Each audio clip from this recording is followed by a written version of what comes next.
Welcome, I'm Dr. John Duncan with the College of Liberal Studies, and welcome to Liberal Studies 4753, Drugs and Society. I'm particularly interested in this class because I spent 27 years as an undercover narcotic agent, retired as the Deputy Director of the Oklahoma State Bureau of Narcotics, so I worked with drug abuse from a particular perspective, at least from a law enforcement perspective, for a long part of my life. Also, I became very interested in what drugs do to the brain about 20 years ago, and I spent 4 years doing postdoctoral research in my spare time at the University of Oklahoma Health Sciences Center, and did a lot of work on the psychopharmacology of non-therapeutic drug use and the neurobiology of addiction. At that time I began to understand that drugs really cause medical problems instead of the old cop attitude that I had for a long time, that these are bad guys and we're the good guys. As I began to understand that, I started developing more and more programs that explain to medical professionals and to law enforcement people and treatment professionals about what's going on neurobiologically with people who are on drugs, who have been on drugs for a long time. What have they done to their brain? I started teaching this as a professor in the psychiatry department at the College of Medicine about 10 years ago, and I've been teaching for liberal studies part-time for about 15 years, and retired about a year and a half ago, and have been working as a full-time professor here with liberal studies. So I'm really interested in drugs and society. I think it's got a lot of different ways that we can go.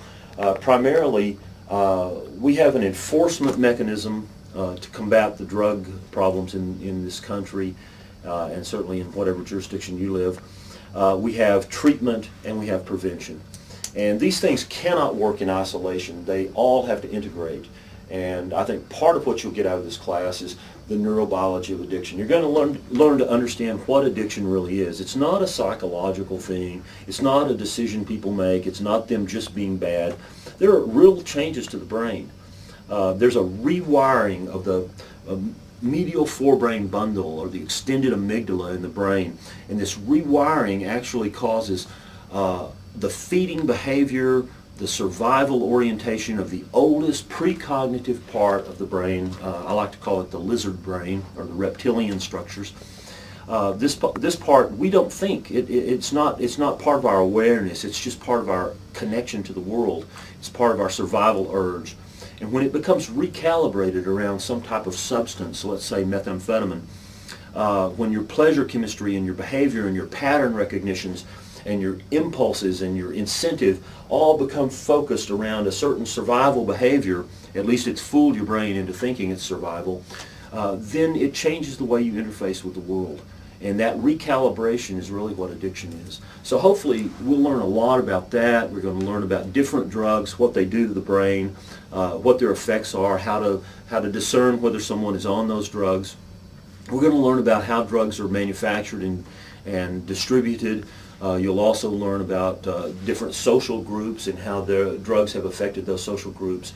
And you'll learn about society and culture and policies and laws and everything, and then you'll learn a lot about treatment and prevention as well. So I think it'll be a fairly comprehensive course, regardless of whether you're in law enforcement, whether you're in treatment or prevention, areas of professional work.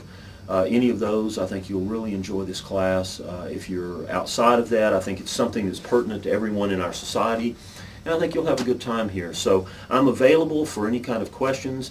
My cell phone number is 405-613-7474. You can call me anytime, preferably not at 2 o'clock in the morning. But you can call me anytime. And then I do keep office hours, but these vary from semester to semester, so just check on the D2L site and I'll post my office hours. You can either call me, their telephone office hours, or you can come in my office and we can visit if you're in this area. So welcome to the class, and I'm glad to have you here. Thank you very much, and if you have any questions, let me know. Take care.